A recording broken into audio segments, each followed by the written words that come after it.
কারকল ভাজি দিয়ে চেটে পুটে 2 প্লেট ভাত নিমেষে খাওয়া যাবে। তবে রেসিপিটা দেখবেন, দেখলে বুঝতে পারবেন যে আসলে কারকল ভাজিটা কেমন হয়েছে।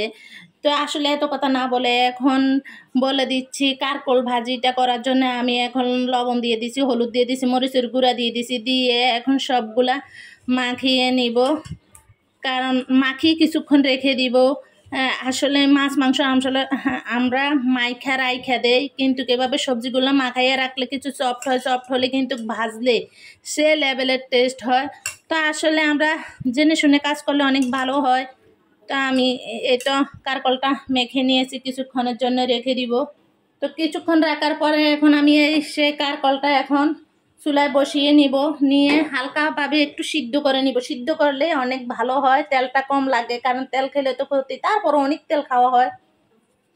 তো এখন কিছুটা পানি দিয়ে দিব, হালকাভাবে সিদ্ধ করে নিব, বেশি না, যাতে মানে ভাজা না লাগে। বেশি তেল দিয়ে ভাজলে কিন্তু অনেক লাগবে। তো এখন পানি দিয়ে আমি কিন্তু তো এখন আমি ঢাকনা দিয়ে দিব, ঢাকনা দিলে তাড়াতাড়ি সিদ্ধ হবে। এখন দেখি কারকলটা কেমন সিদ্ধ হয়েছে, অনেক সুন্দরভাবে সিদ্ধ হয়ে গেছে। কিছু একটা আসলে পানি রয়ে গেছে, তবে সমস্যা নাই, হালকা চেখে নিব, নিয়ে তেল দিয়ে দিব। এখন আর বেশি সিদ্ধ দিব না, দিয়ে ফেলবো। তো এখন কারকল ভাজির জন্য কিন্তু একবারে পেঁয়াজ, রসুন, আদা, কিছুটা জিরা মানে ভেজে নিয়েছি। তো এখন আমি কারকলটা দিয়ে দিব। কারকলটা তো দেখলেন সিদ্ধ করে নিলাম। আসলে হালকা সিদ্ধ করে নেওয়ার কারণ হয়েছে তেলটা একটু কম দেওয়ার জন্য। সবকিছু তো আসলে অনেক কিছু রান্না করি, তেল খাইলে যাতে ক্ষতি, আসলে কথাটা আমি ভিডিওতে এখন বলি যাতে কম খাইতে পারি। তো এখন আমি কারকলটা ভেজে নিব। এখন কিছুটা জিরার গুঁড়া দিয়ে দিব, কারণ ভাজি গুনার মধ্যে জিরার গুঁড়াটা দিলে অনেক ভালো হয়। আসলে এই কাজটা আমার আম্মাও করতো, যে জিরার গুঁড়া দিত। আর কিছুটা গরম মশলার গুঁড়া দিয়ে দিব, গরম মশলার গুঁড়া দিলে ভালো একটা ফ্লেভার আসবে। তো এখন একটু নেড়ে চেড়ে দিব, কারণ নেড়ে চেড়ে না দিলে এগুলো সব একসাথে মিশবে না।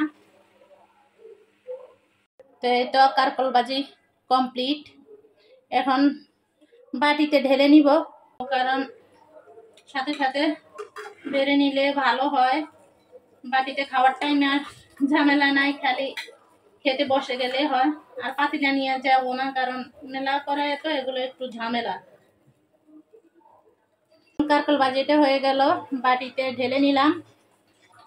দেখেন বাটিতে নেওয়ার পরে আসলে এই কারকল ভাজি দিয়ে, আসলে যারা না খায় কারকল ভাজি তারা এইভাবে ভাজি করে খেয়ে দেখেন যে অনেক টেস্ট হবে।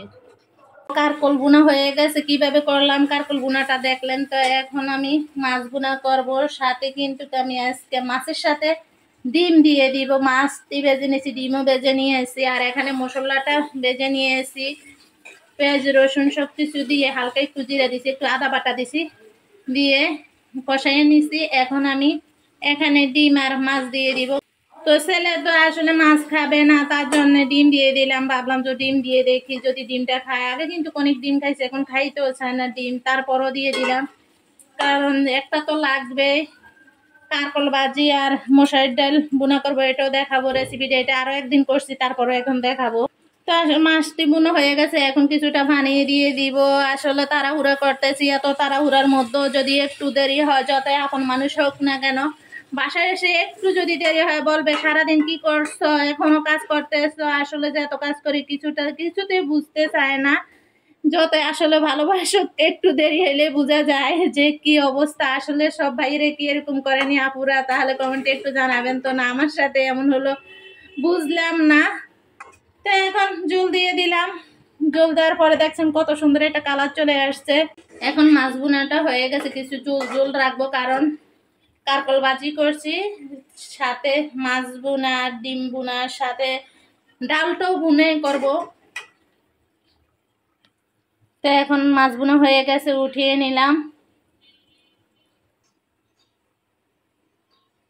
তো এখন বুনা করব মশারির ডাল, কারণ এটা আগেও আমি রেসিপিটা দিয়েছি, যাতে আজকে রান্না করি দ্বিতীয়বারের মতন তারপর আপনাদের সাথে শেয়ার করতেছি। এখানে আমি ডালটা আগে থেকে কিন্তু বেজে রেখেছি, এখানে পেঁয়াজ কুচা দিয়ে দিয়েছি, সাথে একটু রসুন কেটে দিয়ে দিচ্ছি, আর এখানে দিয়ে দিলাম একটু টমেটো, আর সাথে দিলাম হলুদের গুঁড়া, মরিচের গুঁড়া, লবণ, কাঁচামরিচ দিয়ে সরিষার তেল দিয়ে মেখে নিব। তো সরিষার তেলটা এখন দিয়ে দিব, কারণ এটা স্বাদটাই বাড়ে। সরিষার তেল দিলে সরিষার তেলের ফ্লেভারটা এত সুন্দর থাকে এই ডালটার মধ্যে। চেষ্টা করবেন এভাবে আসলে রান্না করতে, তাহলে দেখবেন খুবই ভালো লাগবে। চেষ্টা করবেন আসলে এভাবে রান্না করতে। আমি এভাবে রান্না করতেছি ধরে আসলে ছেলেরাও বলে আম্মু ডালটা আসলে অনেক মজা হয়। তো ভাবলাম যে আসলে রান্নাজন করি, আপনাদের সাথে শেয়ার করি। মজা লাগাতে আসলে রান্না করছি, কয়েকদিন হয়েছে, তার মধ্যে আজকে আবার রান্না করতেছি। আসলে খাবার খেয়ে মজা লাগলে মজা বলে, না হলে কিন্তু বলে না। পানিটা দিয়ে বসিয়ে দিব, বেশি দিব না, ভুনা ভুনা করবো যাতে এটুকু হবে। দেখেন আসলে যে এটা কি টেস্ট, এটা না রান্না করলে আসলে বুঝে যায় না। তো একবার হলে চেষ্টা করবেন এই ডাল ভাজিটা করতে, আর যারা করছেন তারা তো করছেনই। তো এখন চুলা বসিয়ে দিলাম, চুলাটা একটু বাড়াইয়া দিব। তাড়াহুড়া করতেছি, খিদা লাগছে বলছে, আর দেরি করা যাবে না, তার জন্য একটু তাড়াহুড়োই করতেছি। মাছ বোনার কারকুল ভাজি হয়ে গেছে, খাবার দিয়ে দিব ডালটা হইলে।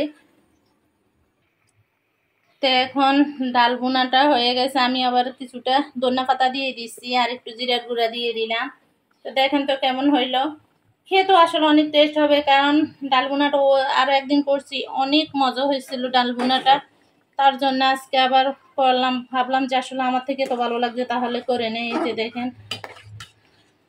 অনেক সুন্দর একটা কালার আসছে। আর ওদেরকে তো খাবার দিয়ে দিছি তাড়াতাড়ি, এখন ডাউলটা নিয়ে দিয়ে দিব। কতক্ষণ যে আজকে রিভিউ দিতে পারবো না মনে হয়। ওরা খাবার খেতে বসে গেছে, আর ওরা তো ক্যামেরার সামনে আসে না, ছেলেরা তো আসে না।